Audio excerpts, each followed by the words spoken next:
Mike Sautter here with Jake Muhleisen, Ken Pavelka, the voices of Husker Basketball. Voice. Men's basketball. Voice. Men's basketball. Yeah. That's the caveat. Yeah. No, we can't hope to be as accomplished as Coatney and Grease, right? Yeah.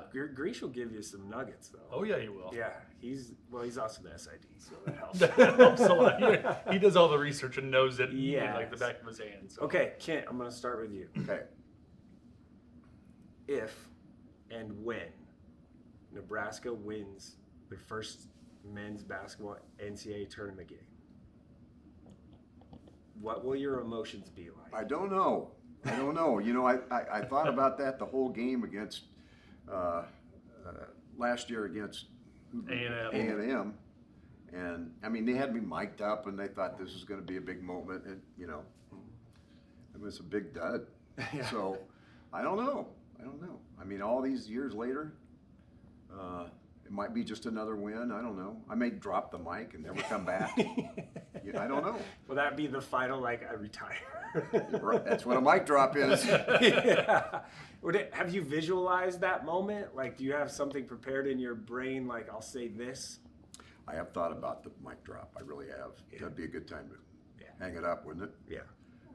But I don't know. I don't know if I can give it up.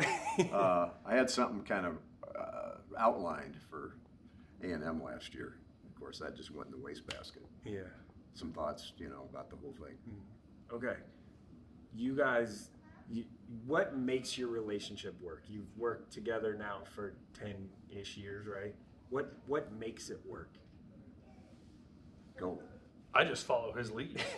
And I do think, though, we try to make it fun and different and not as necessarily on purpose. We're not trying to do but that. Yeah.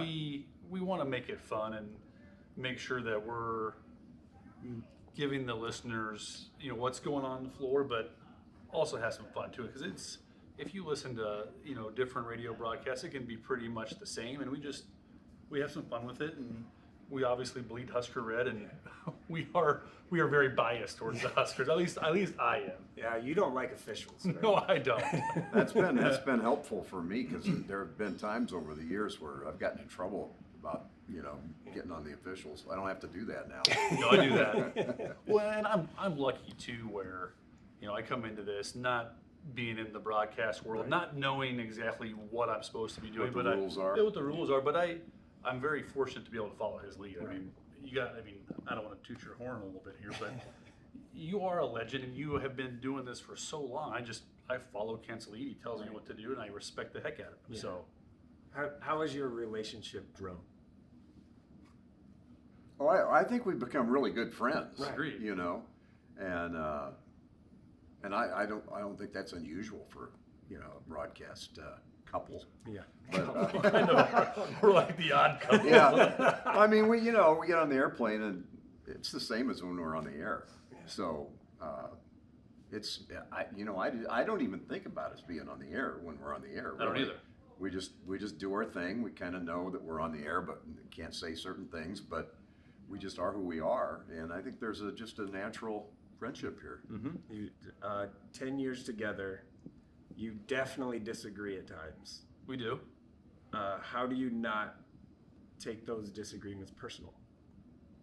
I don't think we ever have we? Well, I think that my role is to be like, I insult you a lot. Yeah, you do. And you take it. Yeah. So, I mean, as long as it stays on that level, we're good. And I warned him today. I'm kind of in an Army mood today, so I'm going to get after him on the air a little bit. I know I'm going to. Yeah, well, he won't even touch me. No, I know that. Okay, what goes into game prep? Because people think you just sit down and just watch the game and you're talking about what's happening. There's way more than that. Oh, yeah. Can I start this? You can. No. 'Cause you don't do any. My prep is a way less than what his is. Correct. And that's again why I follow your lead. I mean, he has the spotting board. Even the hardest games are the ones where we're playing, Southwest State Tech, right? Yeah. And you already know all the guys. You know that, and they don't have their names on the back of their jersey.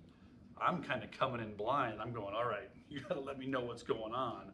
So his prep is far more than mine.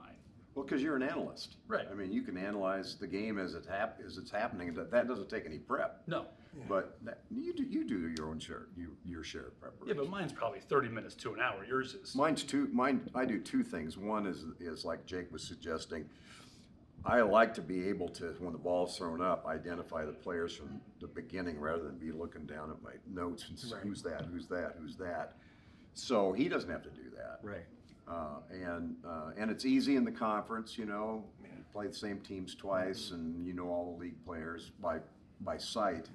But that's a big thing for me. Is if I want to be into the minutia of where the ball is on the floor, I better know who the players are. So I try to have a handle on that, and then just it's like studying for a test. Just kind of prepare up until the very end, and a lot of the stuff you don't end up using, but that's just kind of how I do it. Okay, Kent, 50 years, over 1,200 games. Some listeners aren't even 50 years old. I know. Me. Me. Yeah. So how do you stay relatable? I don't know that I do. I think you do. Yeah, I think you do. I don't know. I just am into the game. I'm into the, it's special to me. Nebraska athletics, Nebraska basketball is a thing for me that means a lot. And I think that maybe that comes through on the air, that it means a lot. And I think it means a lot to the fans. So maybe that's it. Yeah, and we talked about this at Maryland. We've been super blessed with the coaches that we work with, because Doc, Tim, Fred really welcome us as part of the family. We're part of the team. I don't think that all broadcast teams are like that. They're kind of outside looking in, but we are on the inside too, where I think that makes us more relatable, and you doing the play-by-play where we're speaking, we're inside. Mm-hmm. So I think that helps a lot too. Okay, that leads me to my next question. Your favorite coach that you've... Fred Hoiberg. You have to say that. That's good. Okay, who is the coach that you've had the displeasure of working with? Oh, well, could be football days, could be does it have to be a Nebraska coach? Well, how about Bob Knight? Okay. For being a jerk. That's fair. How about that? Yeah. He leads the parade. God rest his soul. But I mean, the coaches that are just nasty to their players and nasty to the media. There's a guy in the league right now who's a jerk in that respect, and I don't have any use for him. I mean, so I mean, come on. You're a big deal. We understand that. Yeah. Quit trying to act like it. Jake, you guys have a problem with coaches wearing suits. I do. Absolutely do. Why? Because he doesn't want to wear one. Right. I don't want to wear. Look what I'm wearing. I mean, right. It's 2024. Exactly. It is. And 25. Actually, Talking to someone that wears a 25, jacket to almost every single game Right. we cover, but Right. yeah. Well, and I don't even wear a sport coat I at the know. bank anymore. This is what I wore to work today. So it's Right. like, I mean, you're around the sideline. Right. You don't need to wear a suit and tie. You're getting sweat on you. You're pacing up and down. Just wear something comfortable. What I don't understand is why isn't basketball like hockey or like baseball? Why don't basketball coaches wear basketball uniforms? That would be Why don't football coaches Lord. wear football uniforms? Hey, but at least our coach would look good wearing a basketball uniform. Some coaches yeah. It would look like he's still playing. Exactly. Yeah. Can you imagine Izzo in his No. basketball uniform? No. Or Doc.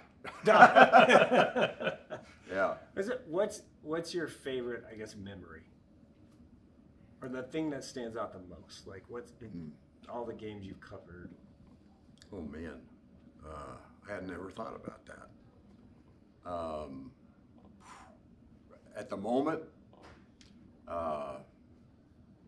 probably this year, just some of the things that nice things that have happened to me this year, with 50 years and all that, and that's That been video real was good. really cool. It's been cool. Winning the NIT, that was a great night. Winning the Big 8 tournament championship, that was a big night for me. But I just have all these flashbacks of bus trips and Friday nights before the Saturday game, and just the relationships with all these It's players. not the games that you remember; it's the people. Absolutely. Yeah. I've said to Jake many times, it's really interesting. Like this year's bunch, great kids. I don't call them kids ever, but when the relationship means much more later. Right. When these guys come back for alumni weekend, players from the 70s and 80s who were a little standoffish at the time, they act like you're their long lost brother, and that's cool because over time you realize what it meant to you. Yeah. What about you, Jake? Is there? I would say just the travel, and like I said earlier, with the coaching staff welcoming us as part of the family. Even, I'm lucky enough that my wife and kids come on some trips, and we drive to Sioux Falls, and they get to be part of team dinners, and when we're in Hawaii, they get a part of Christmas dinner, just stuff like that. That means a lot to me and a lot to my family. It's pretty cool. Yeah. Okay. Favorite Jake Muhleisen memory? Could have been when he played. Could have been when he was in high school. Could be nice. Now. Least favorite memory, whatever it is. Just seeing him drag his butt into breakfast on Saturday morning after Friday night, just in general. I've stopped doing that a little bit, so there were some times. I was thinking it would be November of 2002 where you had a career high 28 points and 10 made field goals against Alaska Fairbanks. Yeah, there you go. What's interesting about that could have been, I mean, that's what's interesting about him is he was a 4-year starter, right. 3-year captain. Yeah. And he was a big deal. I mean, he was a really good player, but Lincoln kid too, like you don't see that often. And he never ever talks about his playing days or his career or he has no ego whatsoever. I mean, well, he didn't when he played. I don't. Hopefully, I don't. He doesn't, and people won't believe this, but I really don't either. Yeah. We take a lot of pride in what we do, but I think that we're genuine on the air and to each other. And I mean, I wouldn't enjoy working with him if he were one of these guys like I was talking about earlier. Is it okay? Favorite Kent memory or thing? Couple things. One was when we had to do the broadcast last season at Maryland from our cell phones because the internet or whatever the server was down on the box equipment that we use, and we had to do the entire broadcast on our cell phones. And it was a dreadful game. Yep. Yeah. Or there was a stretch, I think it was 2 seasons ago, we won at Ohio State and won at, was it Wisconsin? And both games, Ken's Apple Watch goes off and starts calling emergency alerts, and I'm going, you better respond to that. Your son was calling you, making sure you were okay, and I'm like, dude, we're gonna have the freaking ambulance and emergency crew come up here. So those two are pretty funny. Yeah. Yeah. What's the one maybe call that you remember the most? Well, I think last year with the comeback against Wisconsin. And beating number 1 Purdue, and you were saying let's storm that puppy, and some of those calls, the bangerangs, the got it's, all those have been pretty fun. Yeah, and you kind of came out of your shell at the end. Was it Purdue or? Oh, well, I lost my mind for a little bit, but I mean, when you end up on Chick and Nick, yeah, you've lost it. And I'm not sure if that's a good thing or a bad thing when we ended up on that show. Yeah. Okay, that takes me to my next thing. Where did Got It, Dagger, Bangarang, Storm That Puppy come from? And was it is that something that you planned, or is it just in the moment? No, all of it was totally spontaneous except for Bangarang. And when we were, I don't know what year it was before you were doing the games with me. It would have been Tim Miles. It was Teddy Owens. We went to Michigan State, and Teddy Owens was the director of operations. Yep. And at a shoot around, I'm setting my gear up, and he comes over with a piece of paper and said, "Here's your word for the night, Bangarang." What is Bangarang? and he said, I'll tell you later, but you got to get the word in. And so Jack McVay hit a shot. We beat him that night. Hit the shot and Bangarang. It was like a dare. And so the next home game, there are people out in the stands with Bangarang signs. And now you got it tattooed on. Now you got a tattoo. Yeah, now I got it right here. Yeah. And the Got It tattoo. Yeah. Yeah. So got it's like your signature. Yeah, I guess. Yeah. It just spur comes of the out. moment. Yeah. And the best is when, use Minnesota. We can't see the dang hoop from where we're sitting, and you're like, got it. And I'm like, dude, it didn't go in. Because you can't see. You got an angle, especially the hoop that's closest to us. And I'm like, hey, it didn't go in. I'm sorry, but Doesn't got it. He didn't got it. He didn't got it. All right, guys. Thank you so much for your time. Mike, thanks Appreciate for it. having us, man. Yeah, appreciate it.